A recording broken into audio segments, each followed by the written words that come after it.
반갑습니다. 함양군에서 온 문경희입니다. 저는 기촌한 지 한 16년 됐습니다. 부산에서. 그리고 지금은 그 함양군에서 시민단체 활동하고 교사 노조 활동을 하고 있습니다. 반갑습니다. 저는 오늘 여기 오면서 많은 의제가 있었는데 그 중에 다 폐기해버리는 이유가 너무 발전 전략, 개발 전략에 너무 몰입하고 있는 것 같아서 저 같은 경우는 보존 전략이 좀 필요하다고 생각합니다. 제가 사는 곳은 지리산이 있습니다. 그러나 많은 지자체 단체장들이 지리산을 팔아먹고 있습니다. 너무나 많은 사업들을 하다 보니까 제가 오늘 한 10가지 이상을 써왔는데 다 나열하지 못하고 저게 목록만 한번 얘기해 넣었습니다. 보세요. 제일 큰 거는 산청에서 지금 지리산 케이블카를 설치하려고 하고 있습니다. 네, 산청 케이블카. 전액 지자체 지방 예산으로 2천억을 사용한다고 합니다. 그다음 이거 환경부에서 지금 말리고 있지 지금 않나요? 환경부에서 이거 못하게 하고 있지 않나요? 지금 아직도 논란이 되고 있습니다. 논란인데. 그다음에 저희 같은 경우는 함양군에서는 지리산 안에 있는 벽소룡이라는 것을 도로를 개설해 가지고 개통을 해서 저쪽 구례하고 남원하고 이렇게 이어보겠다고 하고 있습니다. 옛날에 구도로를 실제 도로로 만들려고 한다고. 작은 도로를. 그 환경부 장관 안 해줄 것 같은데. 그다음에 또 하동군 같은 경우는 산불 진화를 위해서 임도 건설을 하는데 국립공원하고 인접한 지역 화계하고 악양 지역에 있는 임도를 요거는 개설한다고 합니다. 논쟁이 꽤 있겠네요. 그다음에 또 있다면 10개 써오셨다. 엄천강 같은 경우 남원에서 함양을 거쳐서 산청을 가는 엄천강이 있습니다. 지금 수십 년째 댐 만드는 거예요? 예? 댐 만드는 거예요? 아니, 오염 물질이 계속 유입되어서 그걸 좀 정화하는 부분에 있어서 건의가 계속되고 있는데 그 부분에 대해서 계속 하청 개발만 하지 보호는 안 하고. 이거는 이제 시군에서 해드릴 것 같고 그다음에 그다음에 저희 같은 경우는 제일 큰 것이 그 남원 지역에서 지금 송전탑 같은 경우 지리산을 이렇게 둘러 에워싸서 송전탑 건설 문제. 그다음에 그렇습니다. 그다음에 마천 같은 경우는 옛날에 채구를 했다가 채석장이 있다가 요즘 다시 가동을 한답니다. 한 40년 정도 해가지고 주민들의 고초를 겪었는데 그 부분을 마천면에 채석장 그 채석장에서 나오는 물이나 이런 것들이 임천 강을 좀 이렇게 오염을 시키고. 채석장 인허가 문제는 시군 소유가 아닌 인허가의 문제는 끝났는데 그 부분을 다시 깔끔하게 조성을 하고 싶다 해서 복구공사 자기 그 사업자가 임의로 지금 가동을 하려고 하고 있습니다. 그다음에 제일 그런 것도 있지만 지금 산청군에서 지금 제일 큰 거는 삼장면에 생수 공장을 지금 취수를 계속 지금 한 40년 정도 해왔는데 그걸 증량을 허가를 해줬습니다. 경상남도 도청에서. 그래서 취수 정감 전에 마을 주민 전체는 지금 지하 고갈이 돼가고 있거든요. 그래서 큰 나무도 지금 고사 상태고 지하수물에도 뻘물이 오고 그런데 그 상태에서 지금 취수 정량을 하고 있습니다. 또 제가 계속 해보세요. 어차피 다른 분이 또 하고 싶은 얘기일 수도 있으니까. 그다음에 남원시에서 지금 산내면에 남천 공사를 지금 진행하겠다고 합니다. 남천이 뭘 하는데요? 남천입니다. 뭔 공사를 한다고요? 그 남천을 개선하는 공사. 개선공사. 이렇게 하상 정비공사. 하산 정비공사를 하고 있습니다. 그 정비공사 해야 되는 거 아니에요? 정비를 하는데 문제는 이제 그게 이제 남천하고 그 다 지리산을 경계로 둘러싸고 있기 때문에 훼손을 한다. 해소는 안 하지만 강바닥을 끌게 되면 그게 살고 있는 천년 생물들이 다 지금 어종이나 또 수달 같은 뭐 긁어내고 그러면 안 된다. 예. 알았어요. 그러면 긁어내는 거 제일 싫어하고 있습니다. 또. 저희들은 또 더 많은데 제가 기억을 빨리빨리 하세요. 예. 예. 또 제일 문제는 여기서 관리하고 있는 국립 잠깐 공원 아까 관리공단이잖아요. 10개 그죠? 넘는다면서 지금 9개밖에 안 했는데 8개밖에 안 했는데 적었습니다. 관리공단에서 아무 소리를 안 하고 있습니다. 중요한 거는 관리공단 자체가 경찰권이나 또는 발언할 수 있는 것들을 중재하거나 해야 되는데 지자체가 이렇게 보전을 훼손하고 있는데도 아무 말도 하지 않고. 네, 자 이렇게 하시죠. 네. 대개 보니까 이제 지리산의 그 산천, 하천 뭐 이런 거의 훼손 보전 문제 같은데 저기 그 환경부에 어차피 접수를 하면 넘겨줄 거 아니에요? 네, 맞습니다. 환경부 쪽에서 한번 챙겨보라고 할게요. 예. 네, 지금 제가 뭐 구체적으로 답하기는 좀 어렵고. 문제는 저희 나라에 한 23개의 국립공원이 있는데 22개를 관할하고 있습니다. 국립공원 관리공단에서. 그러면 제대로 하고 있는지 그 부분에 대한 지적을 좀 해주시면. 저번에 제가 업무 보고 받을 때 안 그래도 한번 얘기해 놓은 게 있어요. 고맙습니다. 네. 기후부 에너지 환경부 장관께 요청드리겠습니다. 저희 10대가 있습니다. 제 옆에. 네, 감사합니다. 10대. 그런데 쳤다, 저희 쳤다. 이미 약속한 시간이 5분이나 지나서요. 한 30부터 하세요 그냥. 그러면 그 안 나온 지역별로 들어. 네네.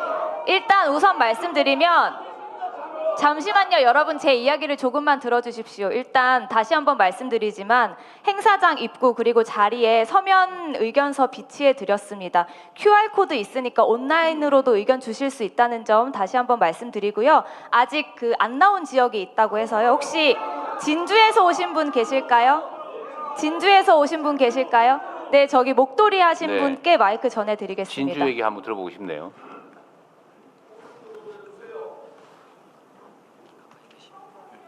예, 대통령님, 진주에서 온 이규섭이라고 합니다. 저는 오늘 진주의 이야기가 아니고 서부 경남의 이야기를 좀 하고 싶습니다. 발달 장애인에 관련된 이야기인데 경상대학교에 그 발달 장애인을 교육하는 특수교육학과를 정원 특례로 꼭 신설을 부탁한다는 그런 부탁을 드리려고 마이크를 잡았습니다. 그 진주의 사립대학에서 특수교육과가 있었지만은 폐교가 되면서 아예 없어졌습니다. 다른 학과 학생들은 유사학과 경상대학교로 편입이 되었지만은 특수교육학과는 없는 관계로 인해서 다른 지역으로 다 흩어져 가지고 편입이 되었습니다. 그래서 실질적으로 서부경남에서 발달 장애인들을 교육할 수 있는 양성 체계가 완전히 무너졌습니다. 그래서 이것은 교육부에서 하는 일이지만은 정원 특례 부분은 대통령께서 좀 꼭 좀 더 신경을 쓰셔가지고 예외적 인정을 좀 할 수 있도록 그렇게 좀 부탁을 좀 드리겠습니다. 거기는 정원을 늘리면 들어올 사람은 있어요? 예, 많습니다. 지금 수요가 네, 굉장히 많이 알겠습니다. 늘어났거든요. 발달 장애인들 수가 굉장히 늘어나고 있는 추세입니다. 그럼에도 불구하고 네, 알겠습니다. 예, 지도할 수 있는 양성 교사는 없습니다. 김경수 위원장님, 이게 이제 우리가 지역 균형 발전 차원에서 제가 지방에 수요가 있으면 최대한 늘려주자. 학과도 정원도 학교도 뭐 중고등학교 이것도 다 늘려주자고 했는데 저희 국립대에 지금 지방은 학생이 줄어가지고 난리잖아요. 근데 수요가 있으면 확 늘리는 것도 괜찮을 것 같죠. 그럼 교육부하고 상의를 한번 해보고 저희가 어쨌든 우리 이번 정부의 기본 방침은 지방의 인력이나 수요가 있으면 최대한 늘린다. 지방은 똑같이 있으면 수도권은 막고 지방은 늘린다. 예를 들면 뭐 첨단 기술 교육 분야도 똑같이 있으면 지방은 늘리고 수도권은 통제하고 좀 이게 기본 방침이어서 그 특수교육 분야도 만약에 지방에 수요가 있으면 좀 늘리는 게 가능할 것 같은데 저희 검토해 보겠습니다. 예, 참고적으로 자, 진주 얘기할 사람 다른 분으로 한번 하죠. 네, 진주의 지역과 관련된 이야기 저기 여성분께 마이크 전해드리겠습니다. 아까 똑같은 분 아니에요? 다른 분이시죠? 뒷줄에 계시구나. 질문하게 되어서 영광입니다. 저는 직업전문학교에서 23년 차 직업전문학교 선생님으로 일하고 있는 사람입니다. 저는 오늘 말씀하시는 거 들어보니까 좀 이렇게 큰 그림들을 많이 이야기하는데요. 전 현실적인 이야기를 하나 드리고 싶습니다. 저는 이제 기계과에서 근무를 오래 했는데요. 이제 항공산업이라고 볼 수 있겠죠. 학생들이 취업을 하게 되면 2교대를 합니다. 2교대 12시간 맞교대를 해서 연봉이 한 4천만 원 정도 안 되는 것 같아요. 하지만 그 친구들이 2교대를 하지 않는다면 급여가 2천만 원 중반 정도밖에 안 된다는 것이죠. 예, AI도 좋고 피지컬 AI도 좋고 AX도 좋습니다. 다 좋은데 현실적인 임금이 너무 적은 현상에서 이 지역의 청년들이 정주할 수 있을까? 지역을 떠나지 않고 계속 지역에서 근무할 수 있을지는 제가 23년 동안 근무하고 있으면서 항상 의문입니다. 예, 그래서 이 최저임금의 문제를 구체적으로 본다면 카이에서 이 항공업체들은 다 쥐고 있지 않습니까? 그래서 이런 문제들은 이제는 너무 이 최저임금이 너무 구조화되어 있기 때문에 정부에서 이제 좀 풀어야 되는 시점이라고 저는 생각을 합니다. 그리고 이걸 풀어줘야 나중에 AI도 좋고 피지컬 AI로 갈 수 있는 안착이 되지 않을까라고 저는 생각을 네. 합니다. 감사합니다. 임금이 너무 낮다 올려야 된다 그 말이에요 혹시?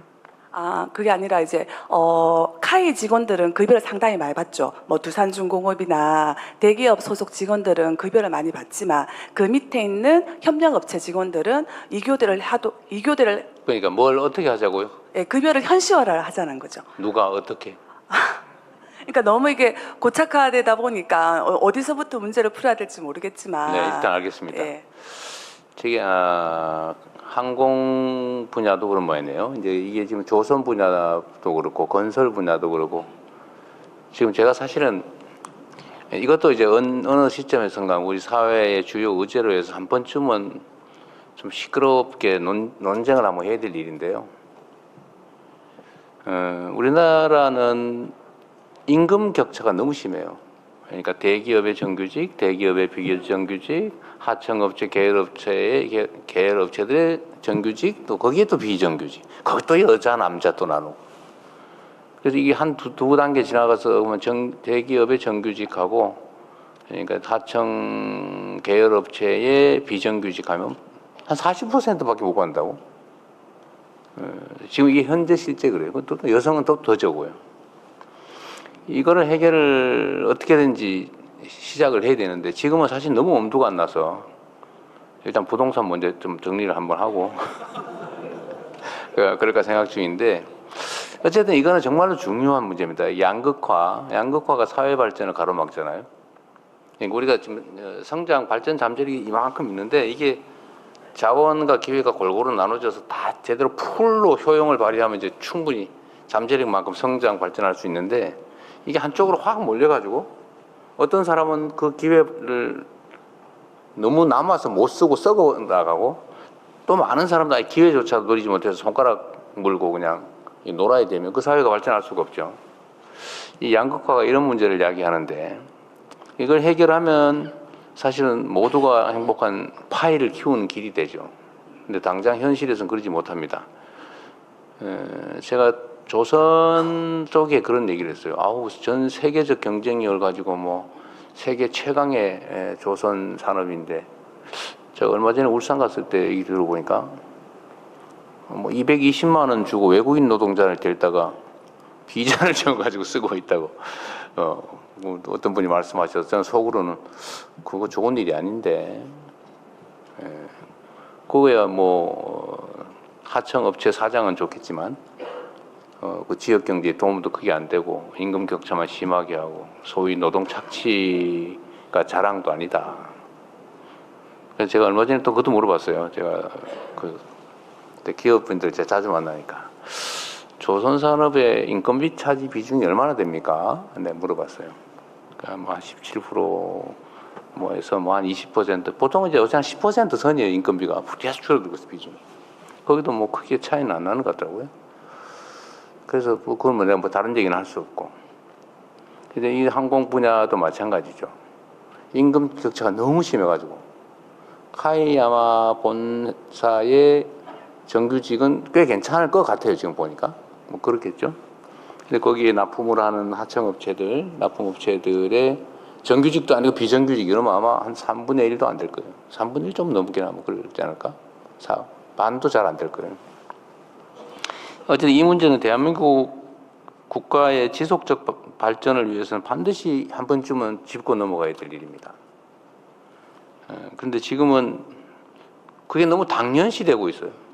예를 들어 비정규직이 월급이 적다. 그걸 당연하게 여겨요. 정규직이 되면 월급 더 받아야지. 그것도 당연하게 여겨요. 근데 사실 그게 당연하면 안 되는 거죠. 제가 보기에는. 똑같은 조건에서 똑같은 일을 하고 똑같은 효율을 낸다면 안정성이 떨어지는 데다 보수를 더 많이 주는 게 형평에 맞지 않습니까?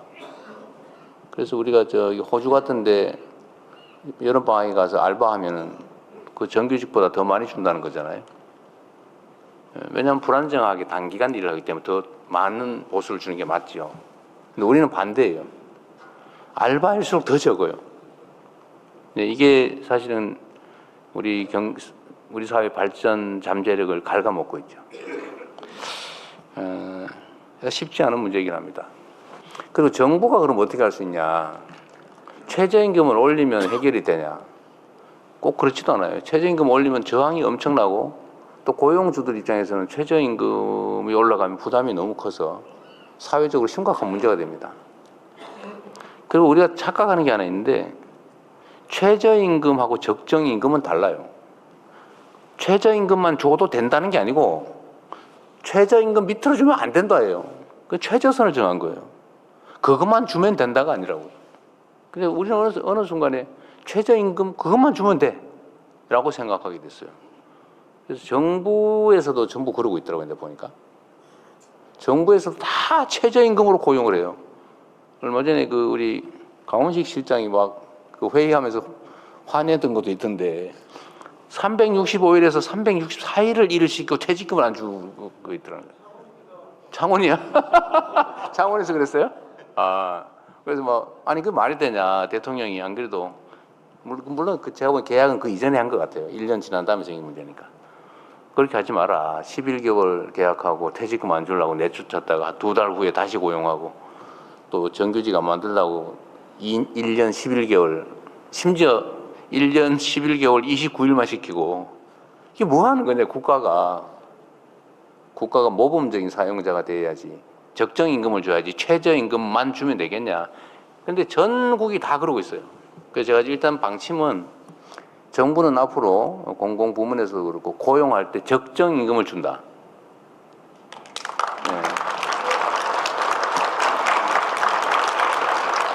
충분한 임금은 못 주더라도 최저임금이 아니라 적정임금을 준다. 그리고 기간이 짧고 불안정할수록 더 많이 준다.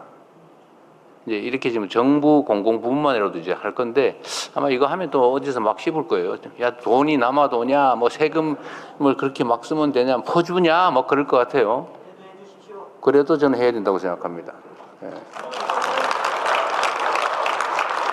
그래서 이 공공 분야부터 먼저 좀 모범을 보이고 최저임금만 줘도 된다가 아니고 최저임금 이하로 주면 안 되는 거지.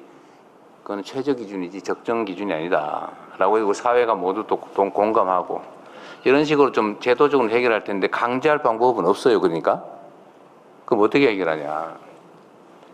실제로 실용 가능한 방법이 뭐냐? 노동운동을 열심히 하는 거예요.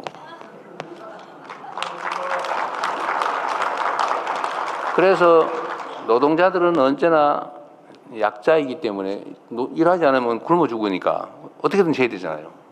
그게 노동자의 운명이죠. 숙명이죠. 노동자의 숙명은 그런 거기 때문에 또 약자이기 때문에 같은 입장에 있는 노동자들이 단결할 권한을 헌법이 인정한 겁니다. 단결해라. 단결할 권리를 준다.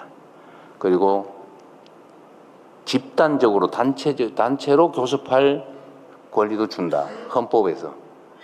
단체 교섭. 그리고 안 되면 집단 행동할 권리를 준다. 단체 행동권. 이거 헌법이 정한 겁니다.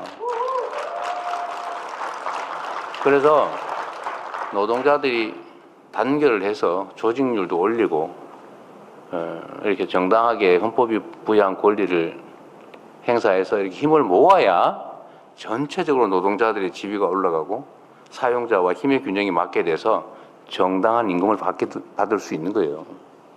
결국 그것도 역시 누가 해야 된다? 국민들이 해야 되는 거죠. 여러분이 직접 하세요. 대신에 제가 과거처럼 노동자들을 부당하게 탄압을 하거나 이런 거 절대 안 할 겁니다. 그건 못하게 할 테니까 정당한 권리를 행사해서 적정한 임금을 받는 제대로 된 사회로 함께 가도록 하시죠. 네, 좀 더 진행하십시오. 네, 감사합니다. 혹시 통영에서 오신 분 계실까요? 통영.